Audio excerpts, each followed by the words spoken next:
नमस्ते। आप सभी का स्वागत है आज के इस कार्यक्रम में। और आप सभी से अनुरोध है, कृपया चैनल को सब्सक्राइब कर लें, वीडियो को लाइक कर लें, क्यूआर स्कैन करके, और पत्र पुष्पम से हमारा सहयोग भी करें। हमारे साथ जुड़ रहे हैं आज विजय सरदाना जी। और जैसा कि आप जानते हैं कि विजय सरदाना जी की अच्छी खासी एक्सपर्टीज है, विशेषकर जो वैश्विक कॉमर्स है और एग्रीकल्चर इत्यादि उनके ऊपर है, लेकिन इनका एक रणनीतिक या स्ट्रेटेजिक पहलू है। और इसलिए मैं सीधा प्रश्न करता हूं विजय जी से कि साहब, ये जो अभी चल रहा था, इसमें पाकिस्तान तो एक तरह से मर सा गया था, तो उसको अंतिम समय पर अमेरिका ने क्यों बचाया? जी, आपको और सभी दर्शकों को मेरा प्रणाम। देखिए, आज जब हम अंतर्राष्ट्रीय स्तर की बात करते हैं तो जितनी भी बड़ी ताकतें हैं उनका स्टेक कहीं ना कहीं हर जगह है, और पाकिस्तान अमेरिका के लिए हमेशा से क्रूशियल रहा। एक बात हमको ये ध्यान रखनी पड़ेगी, जब भी हम किसी अंतर्राष्ट्रीय मीटिंग या डेवलपमेंट या एग्रीमेंट या फोरम की बात करते हैं, कोई नहीं चाहता कि भारत मजबूत बने। ये आप बात हमेशा ध्यान रखिएगा, क्योंकि सबको ये पता है कि इतना बड़ा बाजार है, और अगर ये अपने पैरों पे खड़े हो गए, मेक इन इंडिया सक्सेसफुल हो गया और भारत एक स्ट्रांग कंट्री बन गया, तो पूरी दुनिया को ये डर है कि कहीं ये दूसरा जो है चाइना का वर्जन ना बन जाए, कि हम जिसको कंट्रोल नहीं कर सकें, और फिर दोनों बड़े बाजार अमेरिका और इंडिया और चाइना, करीब अगर आप देखें तो 1.5 अरब की आबादी यहाँ और 1.5 यहाँ, तो 8 में से 3 अरब तो यहाँ, कुल मिला के हम ये कह रहे हैं 40% लोग तो हमारे पास ही है। बाकी आप घूमते रहिए पूरी दुनिया में माल बेचने के लिए। तो ये एक ग्लोबल चैलेंज भी है। पूरी दुनिया भारत को बाजार की तरह देखती है, लेकिन कोई भी स्ट्रॉन्ग इंडिया नहीं चाहता है एक्सेप्ट इंडियन पीपल। तो ये बात हमें समझनी पड़ेगी। बल्कि इंडियन पीपल में भी एक बड़ा सेक्शन है जो नहीं चाहता कि भारत मजबूत ये बने। वही लोग हैं सर जो जिनको विदेशी संरक्षण मिला हुआ है या जो फॉरेन फंडेड हैं, आप कुछ भी बोल सकते हैं, उनके अपने एजेंडा हैं, उनकी अपनी नीतियां हैं, तो उनको तो वही करना है जो उनके मास्टर्स बोलते हैं। क्योंकि दो तरह हम बात कर रहे हैं ना कि आज की तारीख में कि there is something called deep state. Deep state के अंदर भी कई लेयर्स होती हैं। एक लेयर वो होती है जो बिहाइंड द सीन बिल्कुल अंधेरे में रह के काम करते हैं, और वो सब तरह के, चाहे वो टेररिस्ट एक्टिविटीज हो या कुछ और डिस्टेबलाइजेशन एक्टिविटीज हो, दंगे प्रदर्शन हो, वो करवाते हैं।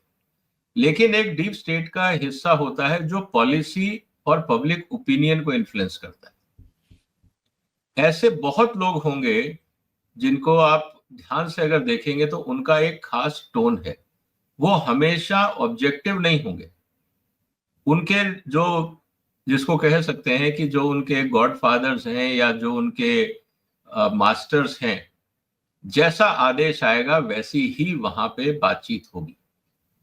तो ये बात हमें समझनी होगी। और वो लोग भारत को क्यों स्ट्रांग होने देना चाहेंगे? क्योंकि उनको ये नहीं पता कि वो जो कर रहे हैं उससे भारत स्ट्रांग होगा या वीक होगा। उनको एक ही चीज पता है कि मेरे मालिक ने, मेरे बॉस ने मुझे बोला है कि जाके तुम ये क्रिटिसाइज करो, शोर मचाओ, इशू उठाओ, जिससे इंडिया एंगेज रहे, आगे ना बढ़ सके। ये हमारा एजेंडा है। कोई डेवलपमेंट पॉलिसी मत आने दो, कोई टेक्नोलॉजी का अपग्रेडेशन मत होने दो, जानबूझ के उसमें वेलफेयर इश्यूज जोड़ते रहो, लेबर इश्यूज जोड़ते रहो, किसानों के इश्यूज जोड़ते रहो, जिससे भारत आगे ना बढ़ सके।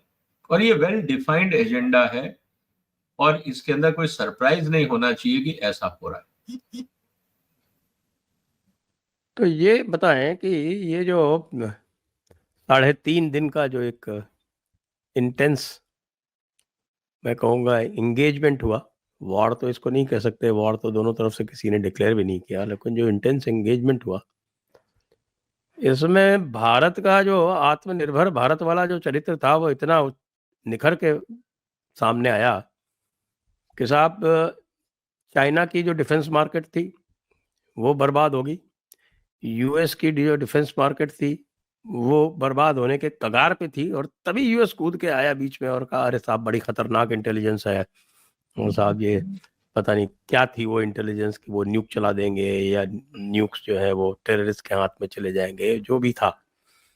तो वो खतरनाक इंटेलिजेंस का बहाना बना के और पाकिस्तान को एक तरह से सरेंडर कराया गया कि भाई तुम फोन करो और बच निकलो। तो ये क्या केवल ये मार्केट का ही कंसिडरेशन था या और भी इसमें कुछ था? सर देखिए, जब डिफेंस की बात आती है तो मार्केट के साथ साथ और कई डायमेंशंस होते हैं। फॉर एग्जांपल, आज आप F-16 की बात कर रहे हैं या आप मिसाइल्स की बात कर रहे हैं, एक तो बाजार है ही है, वो तो एक अलग चीज है, लेकिन यहाँ टेक्नोलॉजिकल सुपीरियरिटी की भी बात आती है। यहाँ पे आपका जो इकोसिस्टम है उसकी भी बात आती है और यहाँ पे पूरी दुनिया देख रही है कि भारत और पाकिस्तान के बीच में अगर लड़ाई हो रही है तो चाइना और अमेरिका दोनों की नींद इसलिए उड़ी हुई थी कि मान लीजिए कि भारत की सेनाओं ने इनके हवाई जहाज, इनके मिसाइल्स को बेकार साबित कर दिया तो ये खरीदेगा कौन। तो जो आज ये इन्होंने इतना बड़ा ब्रांड इक्विटी बनाई है कि we are the best and we are this and we are that, तो ये तो सब पोल खुल जाएगी। तो जो एग्जिस्टिंग बाजार है, जो कस्टमर है, जो लेने का सोच रहा था, एक तो वो भाग जाएगा, वो तो डायरेक्ट कमर्शियल लॉस है। दूसरा, अमेरिका और चाइना एक दूसरे को ये एक्सपोज कर देंगे कि उनकी टेक्नोलॉजीज में कितना दम है, क्योंकि अमेरिका और चाइना के लिए दोनों जो कॉमन पॉइंट है वो है आपका ताइवान, और वहां पे इनको यही तकनीकें इस्तेमाल करनी है, टेक्नोलॉजीज करनी है, कुछ और जोड़ देंगे जो इन्होंने अभी कॉन्फिडेंशियल रखी हुई है, नहीं बताई होंगी। तो कहने का मतलब ये है कि दोनों के ऊपर अपनी साख को बचाने का बहुत बड़ा चैलेंज था, और इसमें सबसे बड़ा गेन ये था, उदाहरण के लिए सर, कि अगर F-16 को S-400 ने मार गिराया तो रशिया का जो मार्केट है S-400 का वो बढ़ गया और अमेरिका के प्लेन्स का मार्केट गिर गया। इसी तरह से चाइना के जो एयरक्राफ्ट्स हैं उनका मार्केट खत्म हो गया। तो लोग कहेंगे भैया ये सब फालतू के खिलौने लेने से क्या फायदा, हम S-400 ही ले लेते हैं और मिसाइल बना लेते हैं, भारत से ब्रह्मोस ले लेते हैं, भारत रशिया कोलैबोरेशन, और S-400 हम रशिया से ले लेते हैं। अब जिसका मर्जी हवाई जहाज और ड्रोन आने तो सबको हम गिराते रहेंगे, हमें क्या मतलब है इनके हवाई जहाज खरीदने से। तो जो रणनीति है वो बहुत तेजी से बदलती, बहुत बड़ा बाजार को झटका लगता, और फिर इनको ये समझ में नहीं आता कि ये हुआ क्या, क्योंकि इस तरह का जो डैमेज होता है ना सर, इसका बहुत लॉन्ग टर्म इम्प्लीकेशन होता है। और अगर आज F-16 किसी काम के नहीं रहे S-400 के सामने, तो अब F-16 कौन खरीदेगा? अब चॉइस बहुत सिंपल है, मैंने इस पे एक पूरा कैलकुलेशन किया है मेरे चैनल पे, विजय सरदाना इनसाइट पे। कल अगर आप उसमें कैलकुलेशन देखें तो मैंने ये किया कि पाकिस्तान को घुटनों पे लाने के लिए टोटल कितनी कॉस्ट लगेगी, और बकायदा मैंने टारगेट काउंट करके उसका एनालिसिस किया है, डिटेल्ड एनालिसिस, और बड़ा अच्छा फीडबैक दिया लोगों ने उस पर। जितने भी वहां पे हथियार चाहिए, अगर मान लीजिए हम डिफेंसिव अप्रोच लेते हैं, हम पाकिस्तान के अंदर हम दुनिया भर के हवाई जहाज भेजते ही नहीं, हम सिर्फ ब्रह्मोस का इस्तेमाल करते हैं। कारण बहुत सिंपल है कि उसका तोड़ अभी पाकिस्तान के पास नहीं है, और टोटल जो टारगेट है पाकिस्तान में, मैक्सिमम आप उसको देख लें, क्रिटिकल जो टारगेट है वो 100 है, ज्यादा नहीं है। और 100 टारगेट्स को, और डेप्थ जो उसकी है वो 300 किलोमीटर है। ऐसा भी नहीं है कि वो कोई 2000 किलोमीटर दूर है या कोई 1500 किलोमीटर दूर है, वहां पहुंचेंगे कैसे हम। जो पाकिस्तान का स्ट्रेटेजिक लोकेशन है वो है 300 किलोमीटर इंडियन बॉर्डर से, सारे इंपॉर्टेंट टारगेट उसके अंदर अंदर है। मैं वही कह रहा हूँ। हाँ, तो पेशावर को तो हमने हिट कर दिया था, वो पेशावर 350 किलोमीटर। हाँ, वही मैं कह रहा हूँ। सब बलूचिस्तान और जो बॉर्डर एरियाज हैं पख्तूनख्वा वगैरह, वहां पे आप 300 किलोमीटर के बाद की बात आती है, उनको आप छोड़ दो, वहां से कोई आएगा भी तो बहुत लंबा टाइम लगता है, इतनी देर में इंडियन फोर्सेस मैनेज कर लेंगी, क्योंकि टाइम लैग भी इंपॉर्टेंट फैक्टर है डिफेंस में। अब सबसे इंपॉर्टेंट चीज ये है कि इंडियन बॉर्डर से 300 किलोमीटर के अंदर अंदर आपके पास 100 स्ट्रेटेजिक टारगेट है, पाकिस्तान में ज्यादा नहीं है।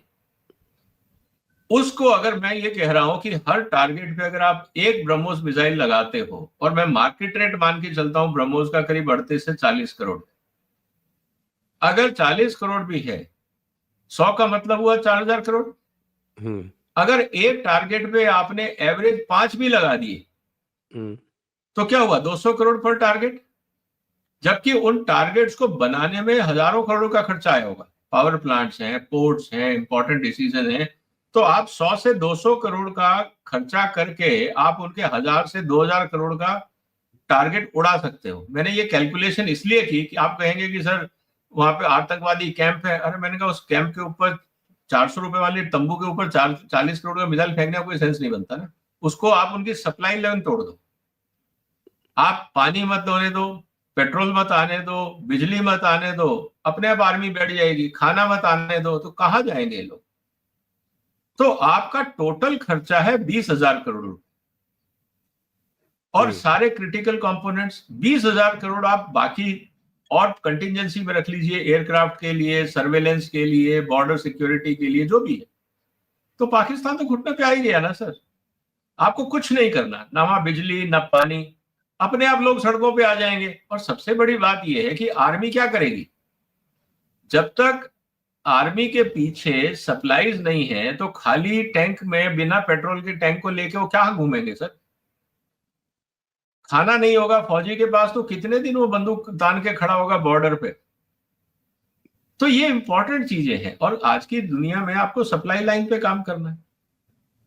और गवर्नमेंट ऑफ इंडिया ने और इंडियन आर्मी फोर्सेस ने जो कार्रवाई करी है, ये बिल्कुल सही इसलिए है क्योंकि पाकिस्तान के डीप इनसाइड जाके अगर आपने स्ट्राइक किया तो पाकिस्तान को एक बात तो समझ में आ गई कि कोई भी कॉर्नर अब सुरक्षित नहीं है।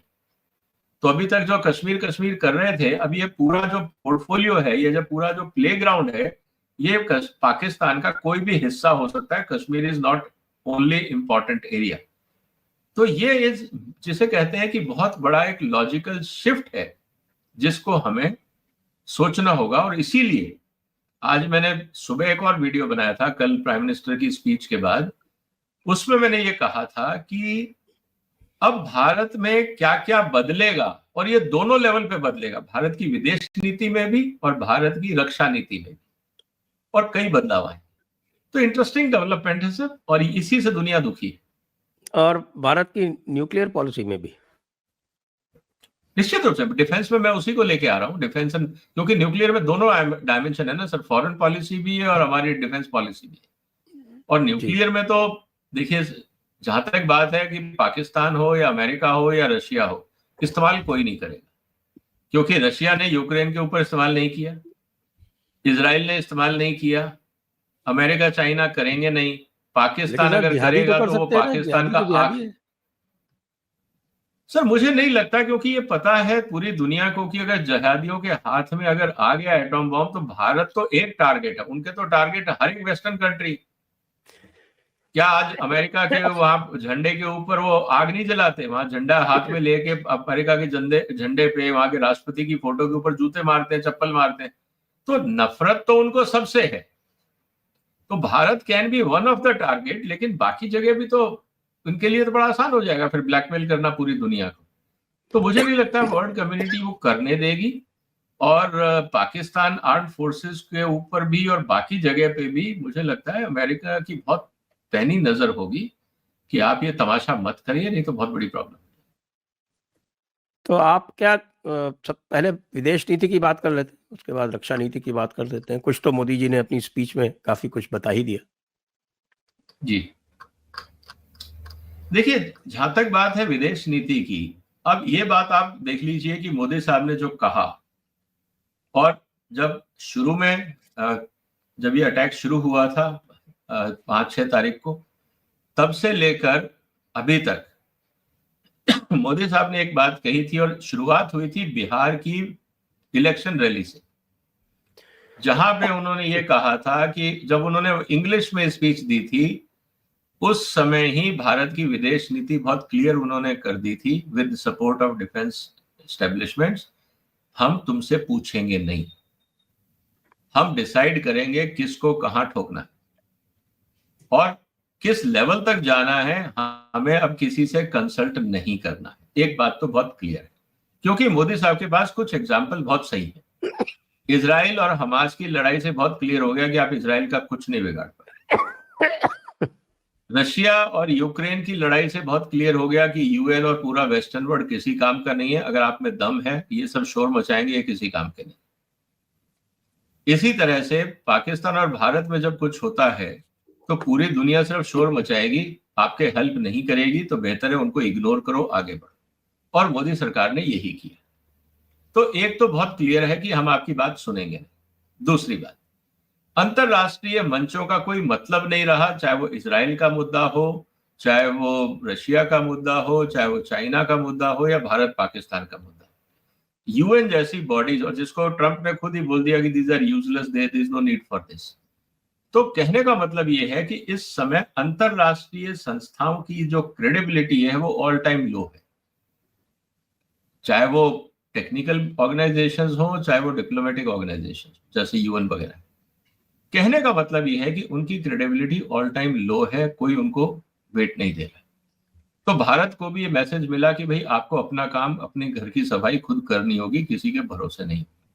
उसका असर हमने देखा।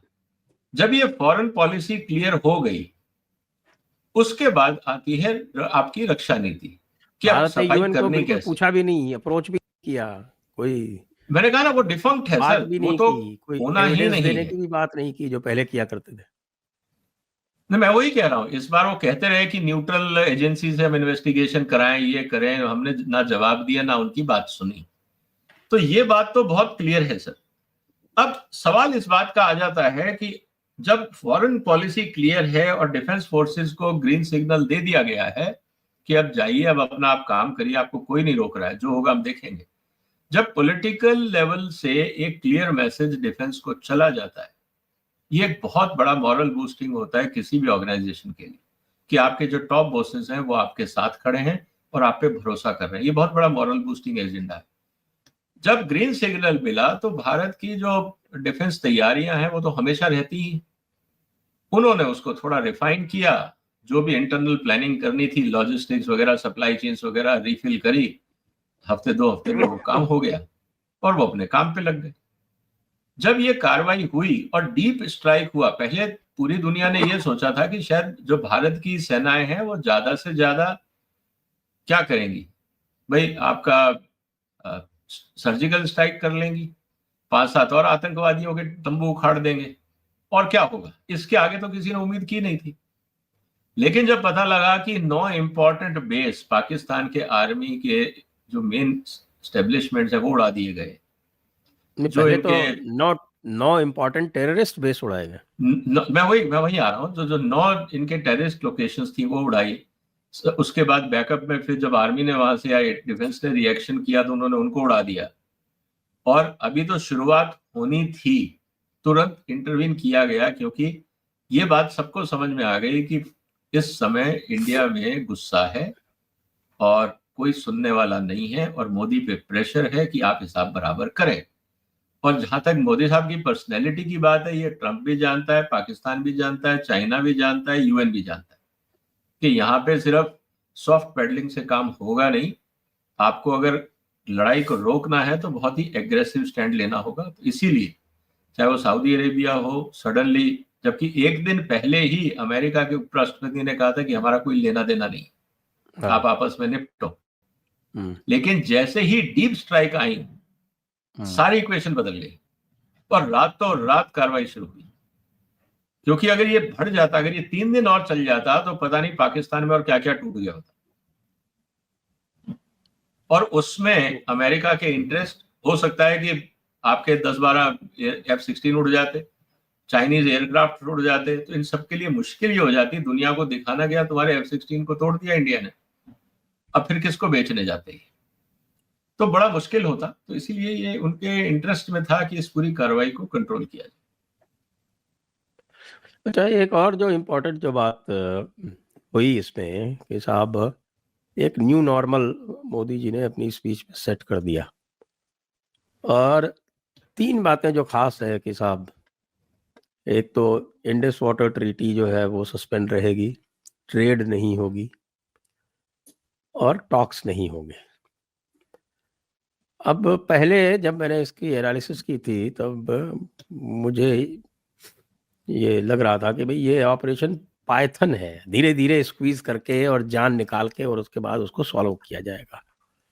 लेकिन अब चूंकि सिचुएशन बदली डीप स्ट्राइक के बाद में, जो टेररिस्ट बेस के स्ट्राइक के बाद में थी, लेकिन अब तो पाकिस्तान ने सारे प्रकरण में इंडस वाटर ट्रीटी की बात ही नहीं की। अब आप मुझे ये समझाएं कि ये जो हमारे पास कितना तो इंफ्रास्ट्रक्चर है जिससे हम इसको रोक सकते हैं या डाइवर्ट कर सकते हैं, और इसका इनके ऊपर अल्टीमेटली क्या फर्क पड़ने वाला है। सर, अगर हम इंडस वाटर ट्रीटी की बात करें तो 3 नदियां हैं जिनके ऊपर पाकिस्तान का अधिकार दिया गया है। ये वर्ल्ड बैंक नेगोशिएटेड ट्रीटी थी। इस पे भी एक डिटेल्ड वीडियो मैंने बनाया था कि कैसे कैसे इंडस वाटर ट्रीटी, अगर भारत की तरफ से अगर पानी का सप्लाई रुकता है तो पाकिस्तान के लिए क्या समस्याएं आएंगी।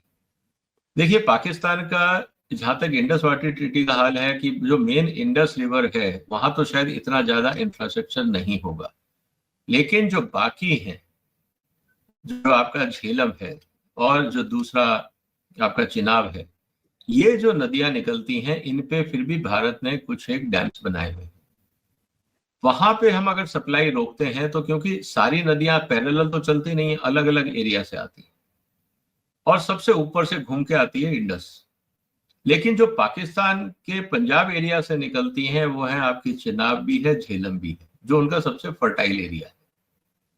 और अगर हम इसको ध्यान से देखें तो पाकिस्तान का ऑलमोस्ट 80% जो इरिगेशन है वो इंडस वाटर ट्रीटी के माध्यम से, जो वाटर सप्लाई पाकिस्तान पहुंचती है, ये उससे होता है।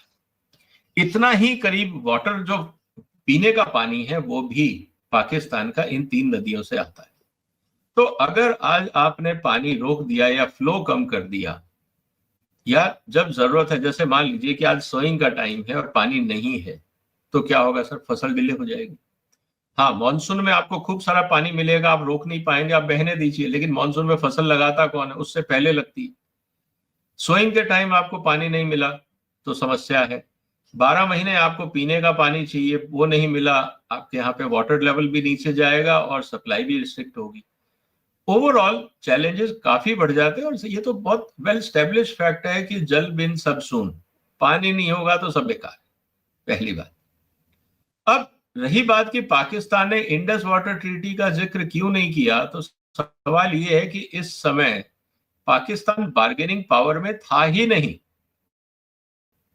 अगर पाकिस्तान इंडस वाटर ट्रीटी का आर्ग्यूमेंट करता और डिस्कशन में ये चर्चा आती, तब ये एक मैसेज जाता कि इस समय पाकिस्तान डोमिनेटिंग पोजीशन में है या पाकिस्तान इक्वल पोजीशन में, तभी वो अपनी तरफ से कार्ड्स खेल रहा है। यहां तो पाकिस्तान के लिए क्वेश्चन ऑफ सर्वाइवल हो गया था। तो अब कौन आपकी बात सुनेगा? Beggars are no choosers.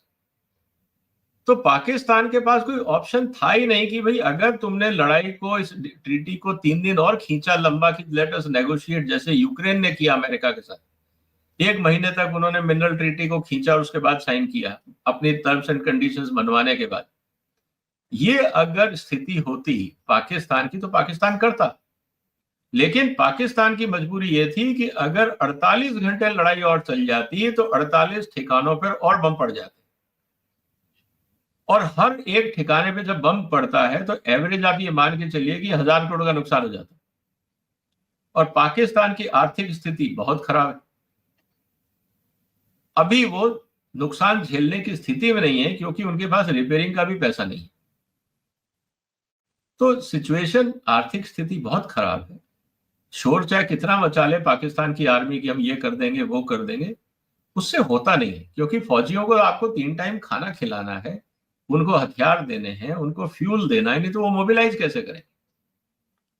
तो ये बात बहुत क्लियर है और पाकिस्तान की एस्टेब्लिशमेंट को पता है। ये तो ठीक है कि वहां पे आर्मी उनके कंट्रोल में नहीं है, इसलिए आर्मी जनरल जो चाहते हैं वो तमाशा कर लेते हैं, लेकिन हकीकत तो वहां सबको पता है। और इंसिडेंटली जब ये लड़ाई चल रही थी मैं दुबई में था और मेरे आसपास डेलीगेट्स जो थे वो पाकिस्तान से भी आए हुए थे, तो उनसे बात हो रही थी वो भी इस बात से खुश नहीं थे कि यार ये क्या तमाशा हो रहा है, आर्मी को कौन कंट्रोल करे। तो वहां पाकिस्तान की जनता में ये बात क्लियर है कि ये आर्मी जो है ये जिसे कहते हैं ना कि डायरेक्शनलेस मिसाइल है या अनकंट्रोल्ड मिसाइल है, पता नहीं कब रोग कहाँ आर्मी। कैसे चल जाए, किस पे चल जाए, रोग आर्मी है।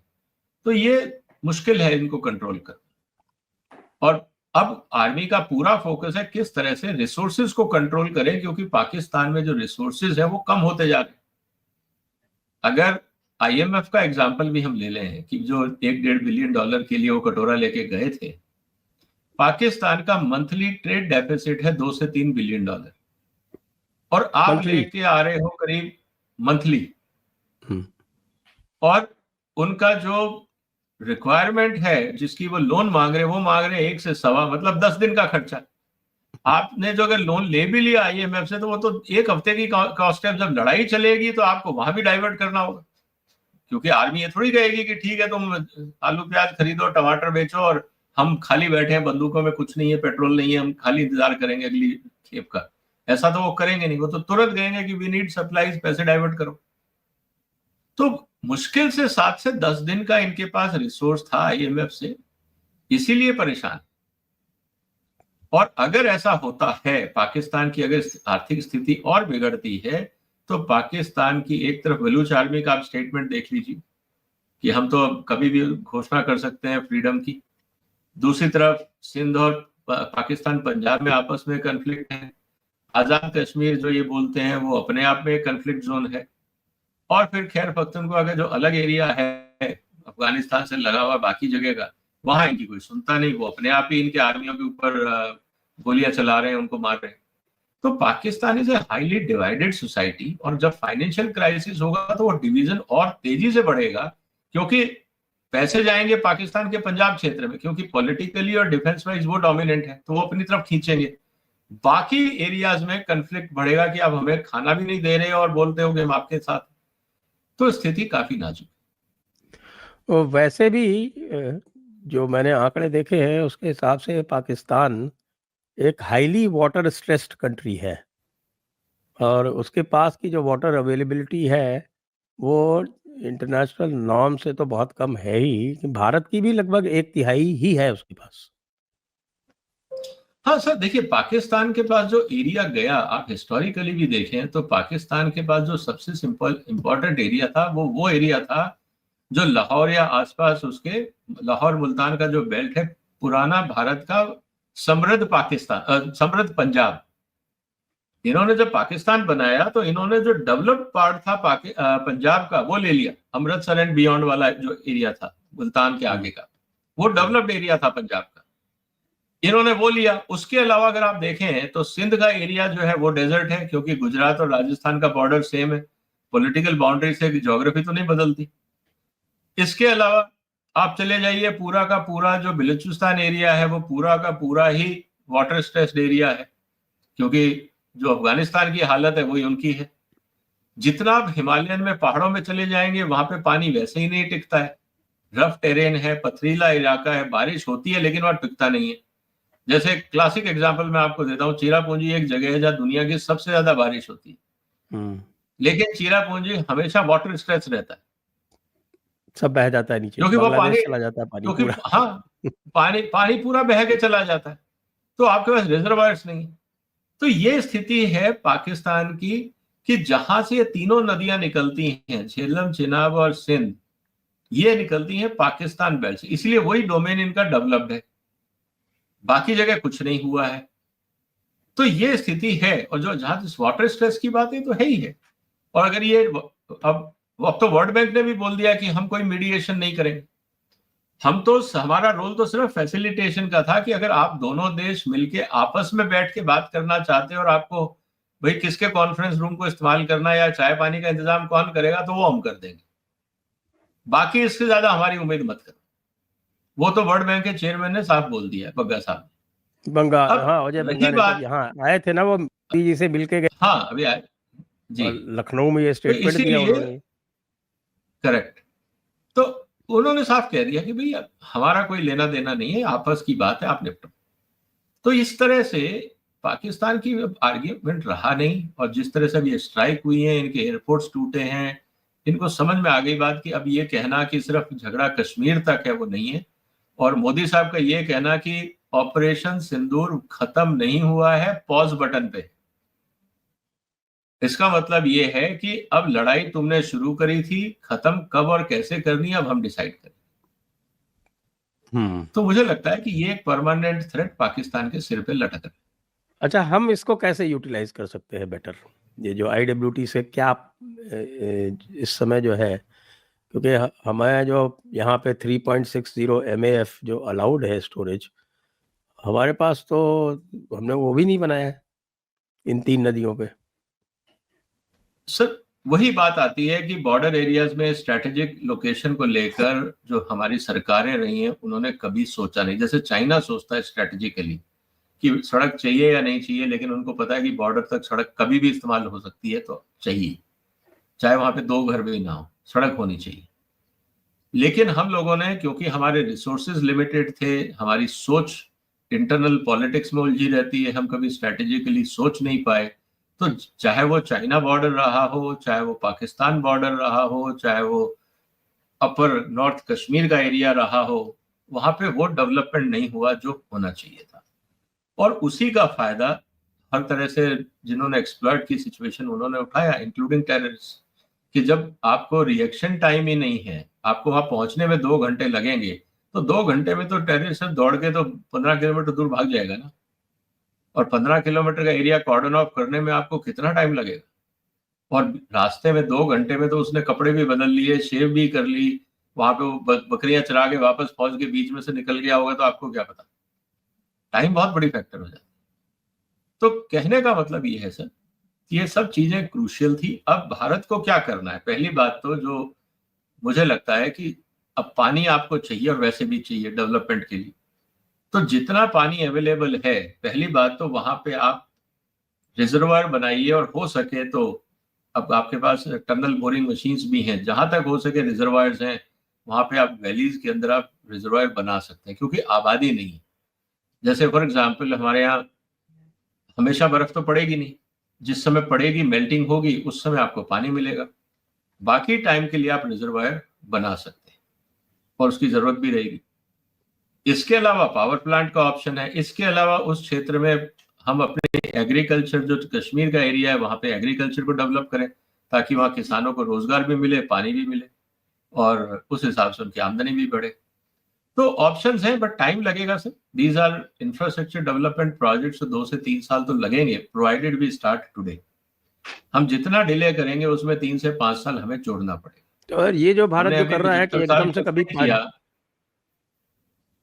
जी। ये जो भारत अभी कर रहा है कि एकदम से पानी छोड़ देता है, फिर रोक लेता है, फिर छोड़ देता है, फिर रोक लेता है, इससे क्या फर्क वो तो पड़ेगा? सर ऐसा है, उसका फर्क ये है सर कि देखिए पीछे से कांस्टेंट फ्लो आ रहा है।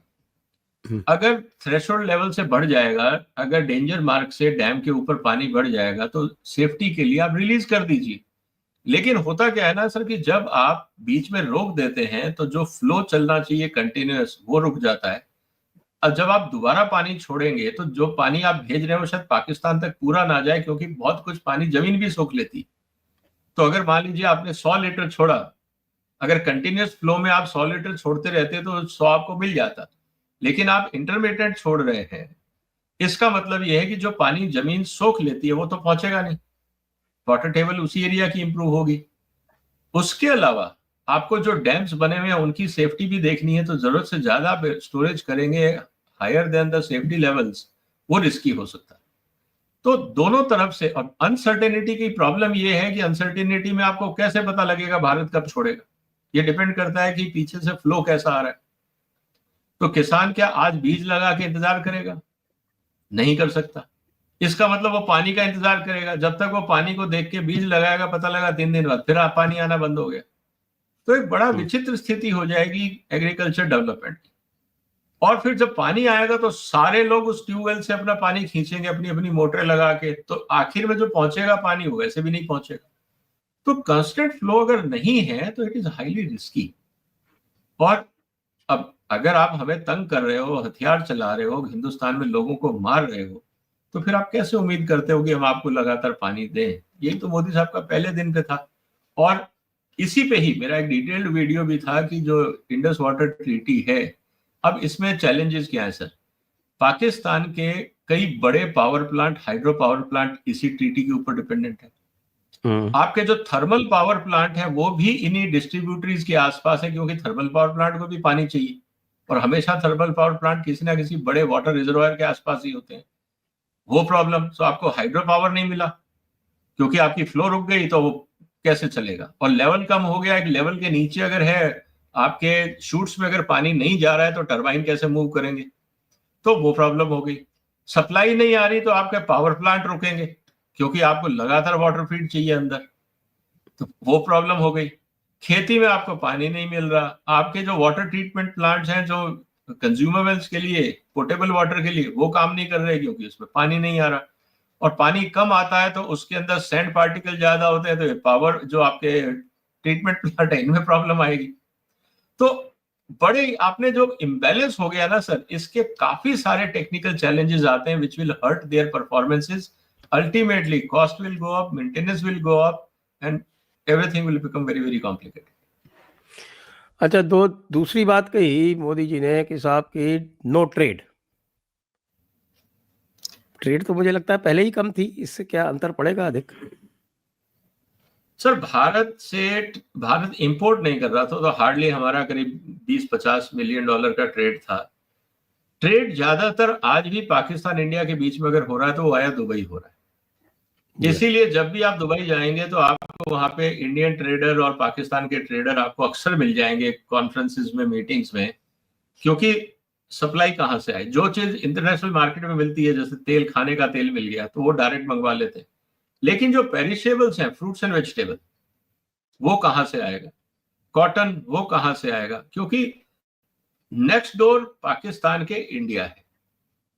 आप इसका एक छोटा सा एग्जांपल देख लीजिए सर कि पाकिस्तान से ज्यादा पर कैपिटा इनकम थी मालदीव्स की, टूरिस्ट इकोनॉमी थी।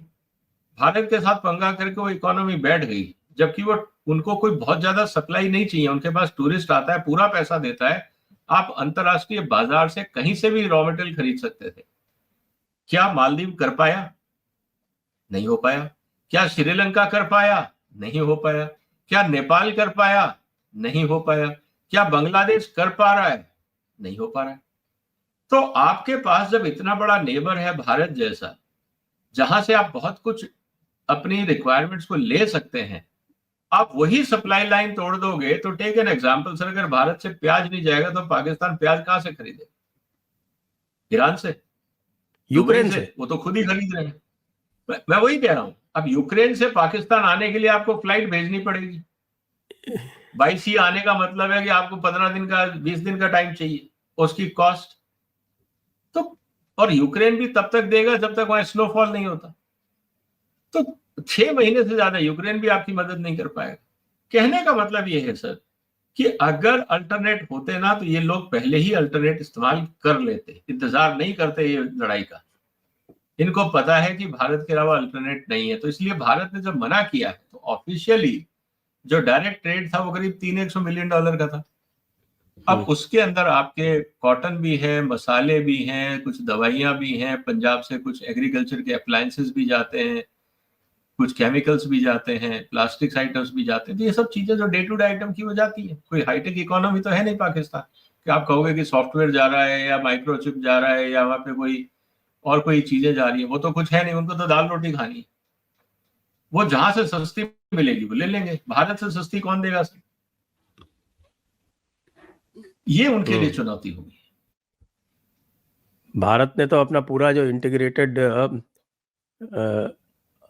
एयर डिफेंस शील्ड बनाई है, वो भी कह रहे साहब 500 करोड़ में बना ली केवल। देखिए सर, क्या होता है ना कि आपके पास मिसाइल्स हैं, आपके पास लॉन्चर्स ऑलरेडी हैं, आपको चाहिए command and control and surveillance.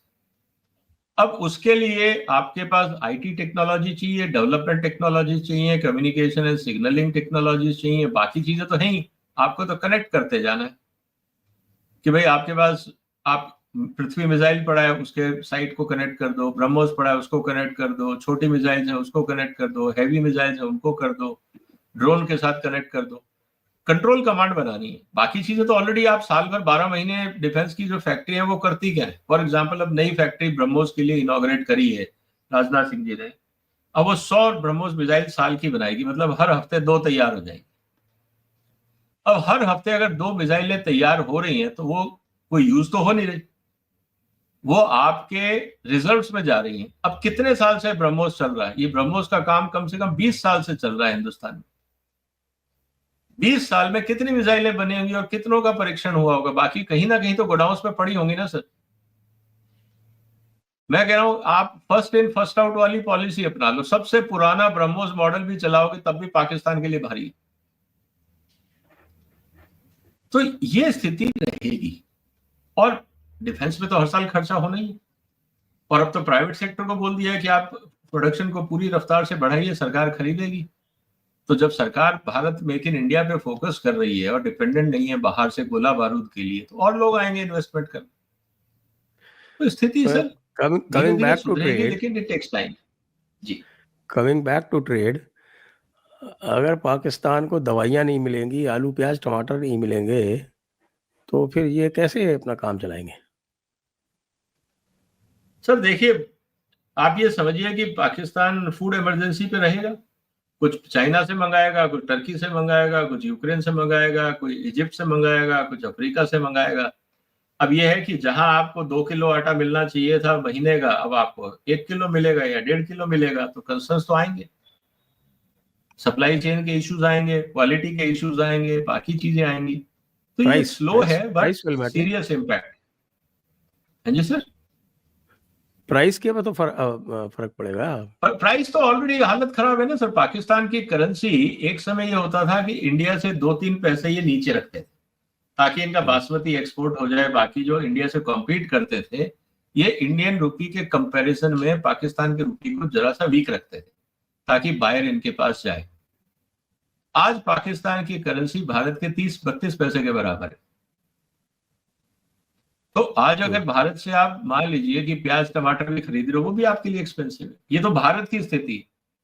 अब यही चीज आप सोच लिए कि $1 इक्वल टू $250-300 रुपी पाकिस्तानी, और वहां पे 281 सर, अगर अमेरिका 281। 281। तो मेरा ये कहना है कि अगर आज पाकिस्तान, अगर मान लीजिए यूरोप से या अमेरिका से, यूरोप तो वैसे ही एक्सपेंसिव कंट्री है, अगर पाकिस्तान मान लीजिए चाइना से भी ले लेता है, $1 का आलू दे दो तो कितने का बैठा सर?